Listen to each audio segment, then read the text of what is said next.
Dahulu di Madinah, di Masjid Nabawi, ada golongan orang yang tinggal di teras Masjid Nabawi yang disebut sebagai ahli sulfah. Mereka tidak punya tempat tinggal dan tidak memiliki pekerjaan tetap, tapi semangat menuntut ilmu dan ibadah mereka adalah yang terbaik. Salah satu dari mereka itu bernama Julaibib.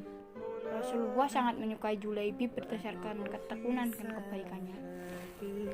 Julaibib sendiri adalah orang berkulit hitam, bahkan lebih hitam dari Bilal bin Rabah. Kemudian perawakannya pendek, ia tidak tinggi seperti orang-orang Arab lainnya. Nama aslinya pun hanya Julaibib tanpa bin. Hal itu tentu sangat aneh bagi orang-orang Arab yang saat itu selalu memakai bin setelah nama mereka, seperti Umar bin Khattab, Utsman bin Affan, atau Ali bin Abi Thalib.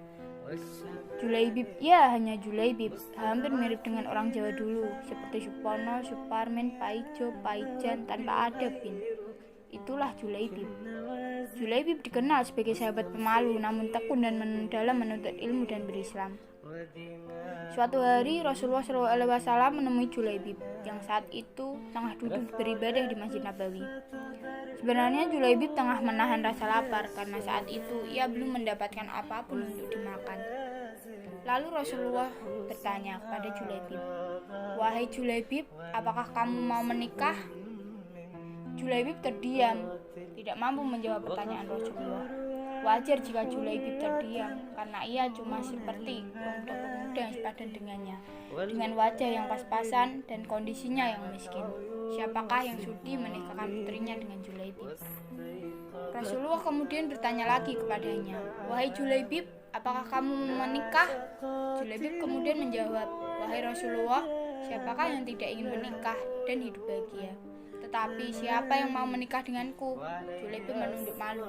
Rasulullah SAW kemudian mengajak Julaibib menuju rumah salah satu sahabat dari kalangan Ansor yang sangat kaya raya. Sesampainya di sana, Rasulullah menyampaikan niatnya kepada sahabat tersebut. Beliau berkata, "Wahai sahabatku, aku ingin meminang putrimu."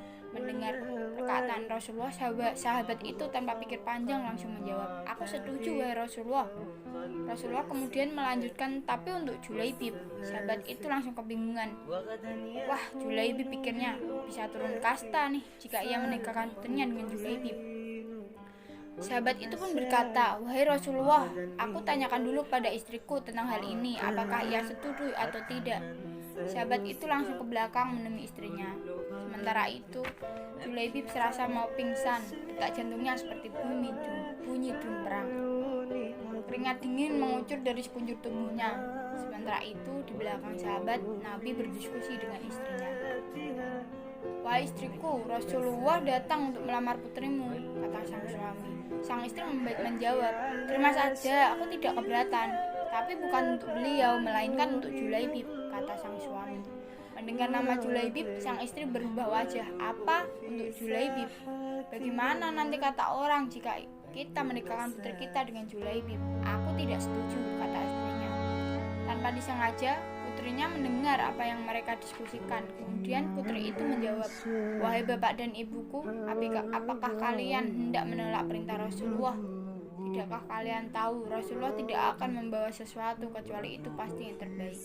Terimalah lamaran Rasulullah, demi Allah aku menerima Julaibib sebagai suamiku," tegas sang putri.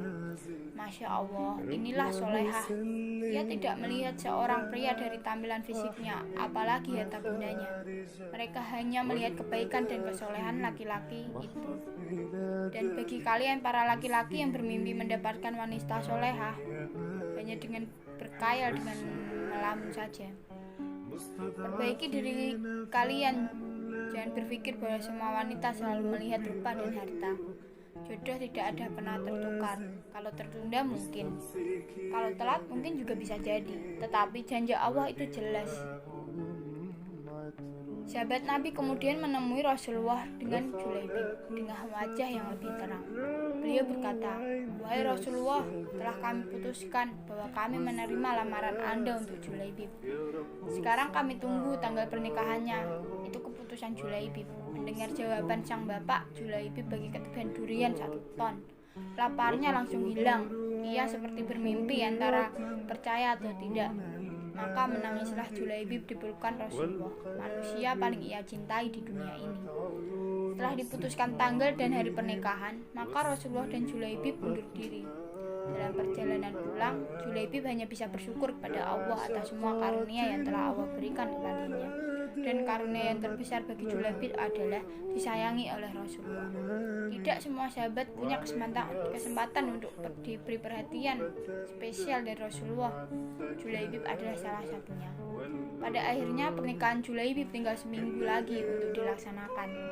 Kabar pernikahan itu langsung menyebar di seluruh penjuru Madinah.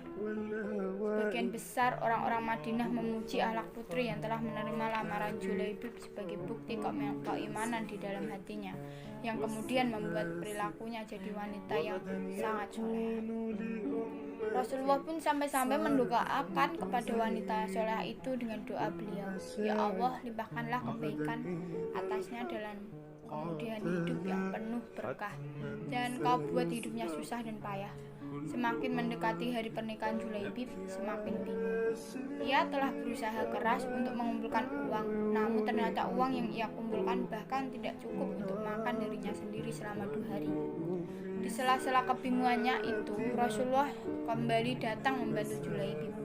Rasulullah menawarkan kepada para sahabat-sahabatnya untuk membantu permasalahan Julaibib. Dengan ringan tangan, para sahabat menyumbangkan uang mereka untuk Julaibib, sehingga terkumpul lebih dari 100 dinar, dan itu cukup baginya untuk membeli mahar dan pakaian pengantin. Ketika Julaibib hendak belanja keperluan pernikahan, tersiar kabar bahwa Rasulullah telah menyiapkan pasukan untuk menghadapi kafir Quraisy di medan Uhud. Mendengar kabar itu, Julaibib hatinya bergemuruh antara dua pilihan yang berat, membelanjakan uang untuk keperluan nikah atau berangkat bersama Rasulullah ke medan Uhud menjemput kemenangan sejati. Setelah berpikir dengan mantap, Julaibib memutuskan uang yang ia pegang saat itu ia gunakan untuk membeli seekor kuda perang dan sebilah pedang yang sangat tajam. Julaibib memutuskan untuk berangkat bersama Rasulullah menghadapi kafir Quraisy di medan Uhud. Ketika perang terjadi, Julaibib bersama pasukan yang lainnya dengan gagah berani menghadapi kafir Quraisy. Bahkan ketika kaum muslimin terdesak akibat serangan mendadak dari belakang Bukit Uhud yang dipimpin oleh Khalid bin Walid yang saat itu masih belum masuk Islam, Julaibib tidak mundur dan tidak berpikir untuk mundur, sehingga pertempuran usai. Jumlah kaum muslimin yang gugur cukup banyak, hampir seimbang dengan kaum pas Quraisy. Di saat itulah Rasulullah SAW dengan wajah yang sangat cemas, beliau bertanya kepada para sahabatnya, apakah kalian kehilangan orang? Tanya Rasulullah. Para sahabat menjawab, tidak wahai Rasulullah, kami telah menemukan saudara-saudara kami. Rasulullah berkata, sungguh aku telah kehilangan seorang, Julaibib. Carilah ia sekarang. Rasulullah benar-benar cemas dengan seorang Julaibib. Tiba-tiba salah satu seorang sahabat teriak, Julaibib ada di sini wahai Rasulullah. Rasulullah segera menuju tempat itu dan beliau dapati tubuh Julaibib terlungkup penuh dengan luka tusukan dan tebasan. Pedang di sekelilingnya ada 7 mayat orang kafir Quraisy yang diduga mati di tangan Julaibib. Rasulullah berkata, Julaibib membunuh 7 orang ini semua sendirian dan ia juga terbunuh oleh mereka.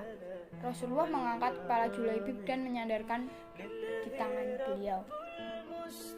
Binar-binar mata Rasulullah menunjukkan bahwa beliau benar-benar sangat mengasihi Julaibib, sampai-sampai Rasulullah berkata, aku ada di dalam hatinya dan dia ada di dalam hatiku, kata Rasulullah. Dan beliau mengulangi kata-kata itu sampai 7 kali. Masya Allah. Lihatlah seorang Julaibib, orang yang sangat biasa, bahkan tidak terkenal namanya, tetapi Rasulullah sangat peduli dengannya.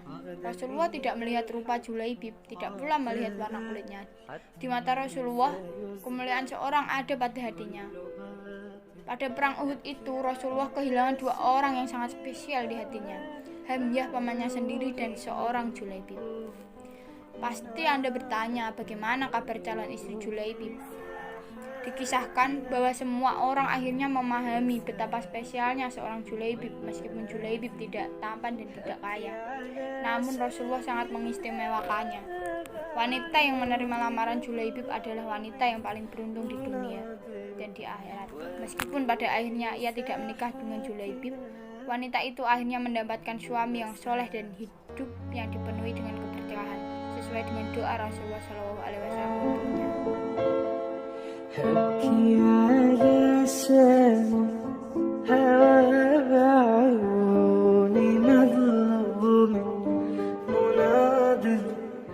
وأذوب في ساحة